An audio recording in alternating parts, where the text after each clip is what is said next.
Welcome back to Video Game Genres. I'm your host, Liam. I'm your secondary host, Aaron. And I'm the third host, Max.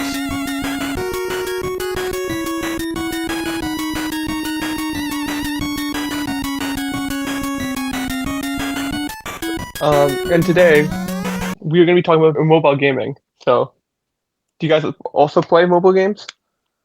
Yes. Yeah, I actually been playing just Heyday recently because I think it's a good way to just chill a little bit after each period of class because it can get really stressful sometimes. Yeah. It's also a good thing to do during a break in class when nothing's really happening. So mobile games have become really popular in the recent years, and I think we could start us off by talking about the rise of mobile gaming, I guess. So, what do you guys think that mobile games have advantages over the other? I think that first of all, the price of the mobile games, most of the games are free. You need a phone, but everyone generally has a phone to communicate with people. And with each game, it's almost every game is free, which is a massive advantage to console games, which typically cost around $70. Yeah, mobile phones are also generally cheaper than a PC setup or a console. And they're also easily portable because they're basically the size of your pocket. You can carry them around everywhere. Also, I think most people who play mobile games are just casual gamers and they don't really have a lot of advanced setup, I guess. Yeah, you don't really see people with professional gaming phones that just grind video games 24/7. I'm actually interested. Like, does anybody even have? Has anybody even made a high performance mobile phone? Not sure. All right, but anyways, so I'm guessing all of us have a mobile phone, especially just after 2020, and we just can't touch grass anymore. I think we all had a phone for us to give us something to do. Wait, it actually turned out there is gaming phones. Asus has made a whole bunch of them. Wait, what? It's actually hilarious. Wait, actually, wait, what? Jesus. That's insane. The Asus ROG phone is 6D. Wait. Although Xiaomi has made one too. Oh wow. Kind of troll. No, what games are you gonna play though? Heyday, as you said before. The problem is Definitely totally worth it. Okay. the problem is games are more we'll talk about this later, but quick thing about later is games, or I feel like the developers have to make the games oriented around the whole player base, not people with kick-ass phones.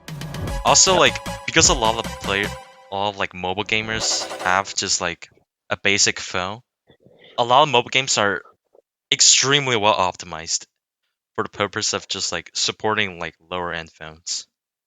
Yeah. And everybody can have access to it without turning your phone into an oven. If you look at just games like PUBG Mobile or Genshin Impact, there are multiple gigabytes, but you can run them extremely well. Because this is because most developers don't want to spend their money in a game that only 20% of the people can play. Yeah, that's I think also similar to, it's the complete opposite what's happening with consoles. With consoles, they can optimize the game and release one for each console. But with phones, since there's so many types, all the iPhones, all the Samsung, all Android phones, it's impossible to optimize one type of app for each device because it can cost so much money and waste a whole bunch of time. It's way easier to just have a general app that works all right on all phones. So, multiplayer games. I think a lot of just mobile games in general just focus on creating a good multiplayer environment. If you just look at popular mobile games such as Brawl Stars or Fortnite or Clash Royale, they focus a lot on real-time online multiplayer events because playing games are just better with friends. It allows players to co-op or compete with each other. Yeah, it's also good with the co-op game to say you're hanging out with friends. You can just play say for Brawl Stars.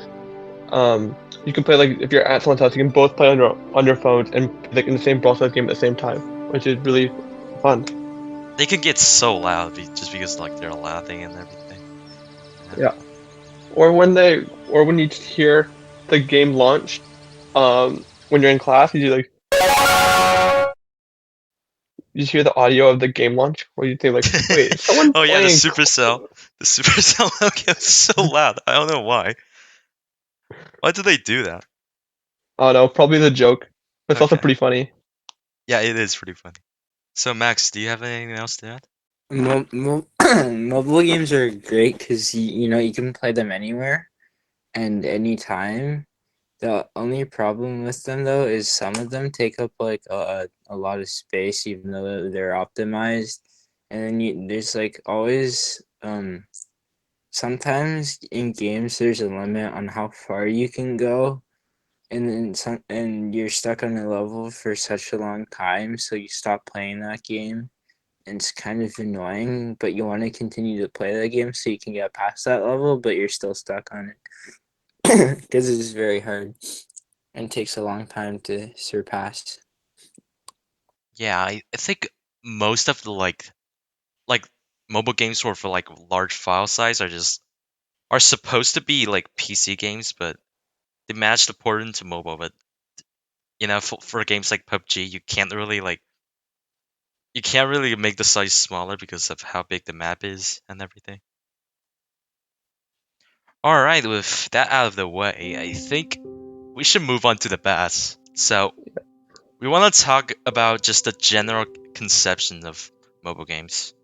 Because there are a lot of people who just like dislike mobile games.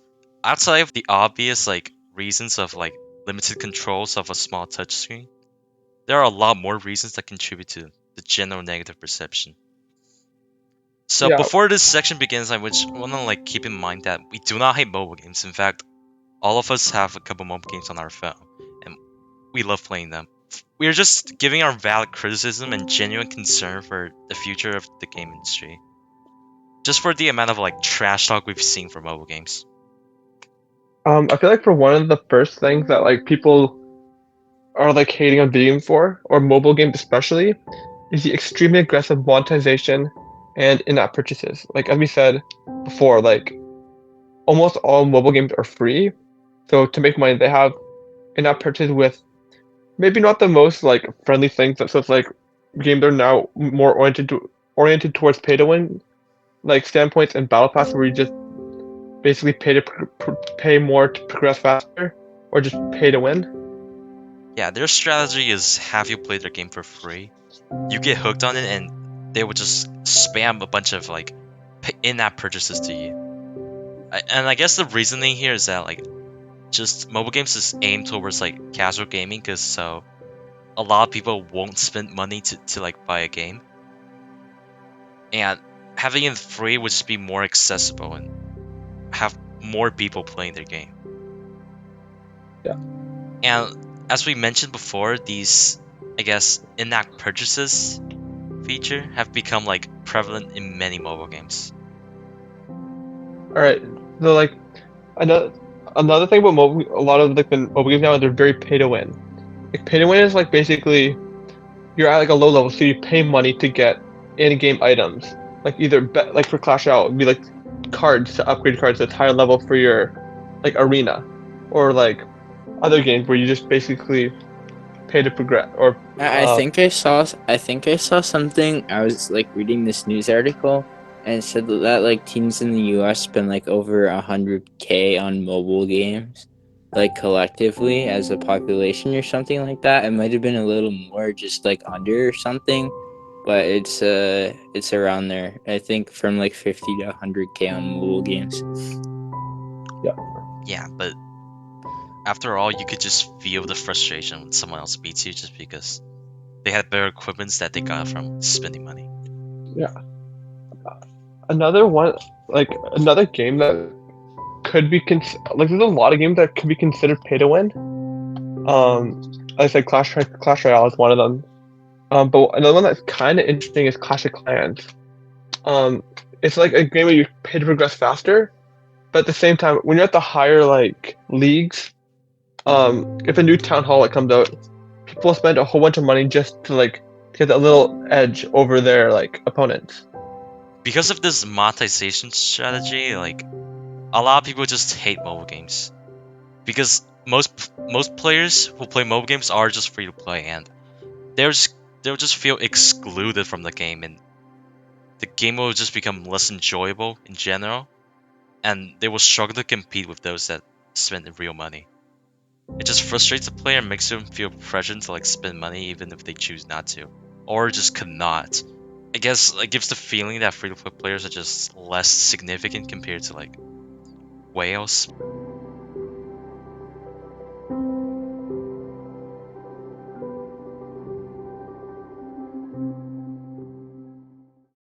Next up, let's talk about gachas. So, gachas are like a form of loot box in the game, I guess. And they are really common in like free games, which for the reasoning we're going to talk about a bit later. But loot boxes are basically where players open up a thing and they get a random reward. And these loot boxes are often like purchasable with real money. And it's mainly targeted specifically towards vulnerable individuals like children or those that are prone to, I guess, gambling and addiction. And Yeah. also, guess what else is randomized thing that are similar to gacha? Real gambling. And although there aren't any studies that argue that gachas is equivalent to gambling with the unpredictable reward and the dopamine of getting a rare item, there are a lot of people who will relate the two together. We've even made a blog post discussing the topic, which you can find on our website. I feel like another game that like really is oriented around like the loot boxes compared to like gambling is CS:GO. Like a lot of people like open an absurd amount of crates just to get like that really rare weapon or Karambit. Yeah, I think it's pretty crazy how much money people are willing to spend to just get a skin. Yeah. I mean, there are a lot of like CS:GO gun skins that can break into like thousands or even 10,000s just to buy a single skin. Like the funny thing is that like a lot of people play CS:GO not because like they play the game, but because they're just kind of like farming. They're just kind of like farming skins and selling them on the market, and they can actually earn a lot of money with it. But yeah, anyway. Also, there's a fun fact that the term gacha is actually a reference to gashapon, sorry, which is actually a vending machine where it dispenses capsule that contains a random toy. And they call it gacha games gacha because of the striking similarity between the two.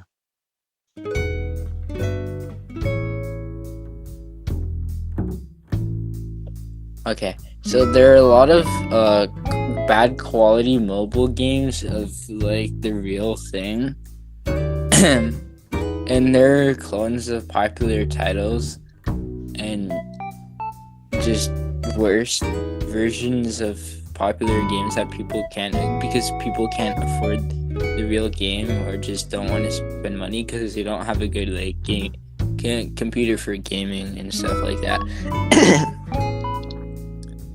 And it's just very, and you have to watch a bunch of ads and stuff because the app gets money for that, and it takes a very long time after you complete every level, which I said previously. Some people keep on playing the game, and other people like delete the game immediately after a few weeks because of the amount of ads they get in their face. Yeah, have you guys played like Plant vs Zombies 2? I'm guessing yes, because like after every level there's basically an ad. Even when you like fail levels, there's also an ad, which is ridiculous. And you can get free gems by watching ads. How? Yeah, exactly. You can get free stuff by watching ads. It's really annoying. Yeah, so some of the ads are thankfully skippable, but you have to wait like 15 seconds, and then others are just completely unskippable, and you have to unfortunately wait for the whole thing to end to finally get rid of it. I guess that it probably has enough purchase where it says like get the premium version now and skip all ads. I feel like that would be something they would have. They probably do. But anyways, these, I guess, bad quality cash grabs, instead of focusing on making the game more enjoyable and maximizing like the player satisfaction, they focus on maximizing the revenue. And a lot of them often includes like shallow and just repetitive gameplay. And with all of these like cash grabs, it's really challenging to find an actual good mobile game. This contributes to the general conception that mobile games lack depth and originality. There are also reasons such as casual gaming is often considered to be less serious or competitive compared to traditional gaming. It's often because oftentimes you play mobile game because you just have like a short break after a class or something else. And and these mobile games are focused on making a quick gaming experience that is meant to like burn your time. And despite the technology like advancement, phones are still like on a different level compared to traditional setups because it's basically impossible to fit an RTX 4090 into like a hand-sized device.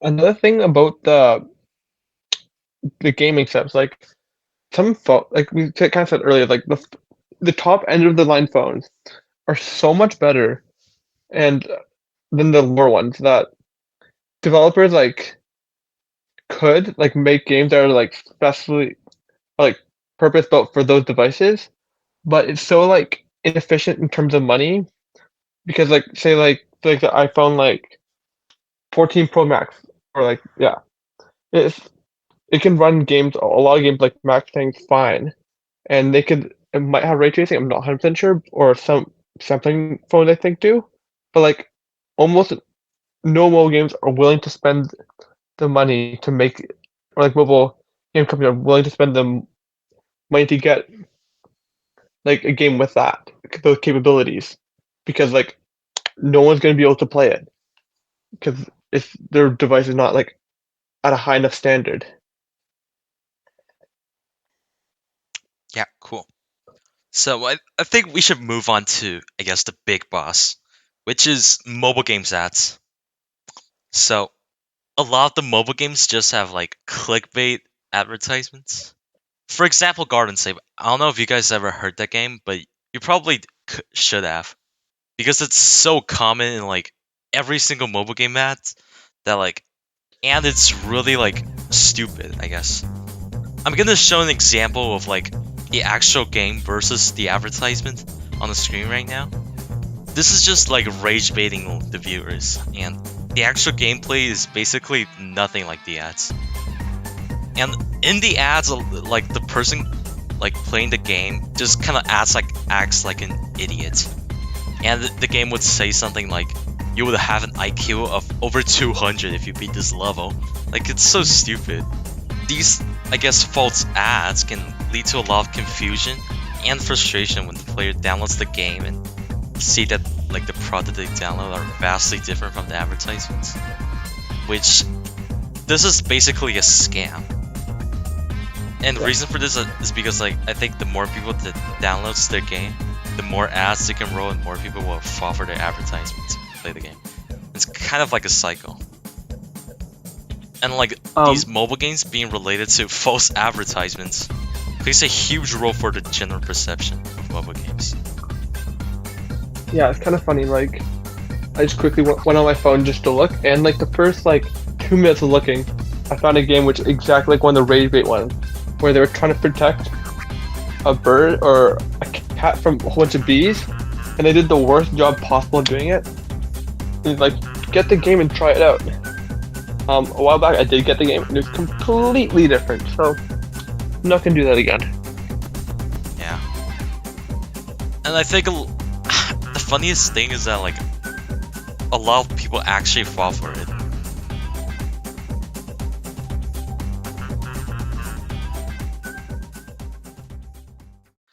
But how do you guys think that these points that we listed above are going to advance in the future? Because for me, the low graphic quality and performance thing will just get a lot better in the future. Because like phones are just more advanced every single year, and they can support better graphic qualities and at a lower price point. Because if you just compare like the pixelated old school phones, you can just see how far we have come in only like 10 years. And I think it's not hard to foresight that you can be playing mobile games with like staggering graphics on 4K quality. And a lot of like the mobile game developers are pushing the boundaries of mobile graphics with the goal of competing with the graphic stuff like that were once only possible on traditional gaming platforms like a gaming PC. I feel like the main way that the industry of mobile gaming is going to like really step up and be able to compete is when developers of games stop like making their games more like stop making their games based on the entire community. So like people with iPhone 6s or like just like the newer phone or like the super old phones, they need to like kind of exclude them so then they could base their game off the capabilities of like the higher end phones. So then they could like make the base level graphics better and the top level graphics better. Yeah, I think that's pretty cruel, but I think that's basically like the only way that like mobile games in general are just gonna like get better without the negative perception. And for the monetization, I think people will get old with what we have now with a bunch of battle passes and like pay to win mechanics. And player will have like more awareness over time, and like these, I guess, cheap cash grabs will become less common. And the mobile game industry will be making for like higher quality mobile content. And because when you spend efforts into making a game, you would want to make it as perfect as you can. And at that point, you wouldn't want the players to think that your game is pay to win. So Yeah. how are they going to solve the, I guess, pay to win mechanics? Personally, I think they will Um, come up with more I guess like newer monetization strategy, like alternative approaches to mobile games, with the goal of maintaining like a balanced and good experience for everybody, including free-to-play players. it's kind of like what console games do. It just makes the games cost more money, or like can they can make profit off that instead of all just in-app purchases. Yeah. So, but I think a lot of like, I guess like mobile games, even if they don't have like pay to win mechanics versus other players, I think a lot of them still has like a bunch of cosmetics. And I think we've Yeah. all probably grown out of that. But the game industry is very dynamic, and we'll just have to wait and see. For the mobile games, hopefully in the future, there's like a cap on how many ads can be shown in the entire game or one setting in general. Because sometimes right now when you play mobile games, you get the same ad 5 times in a row, and like you might have played that game before in the mobile ad, and you know it's like not what it actually is, or it's just like kind of it doesn't really make sense to get the same advertisement multiple times in a row because there's a lot of other things that could be advertised, like other games, other products, other stuff, or just none at all. It's really unnecessary. I think I think if we had like a different ad every single time that even the game like forces us to watch it, I think having a different one every single time would actually be kind of fun.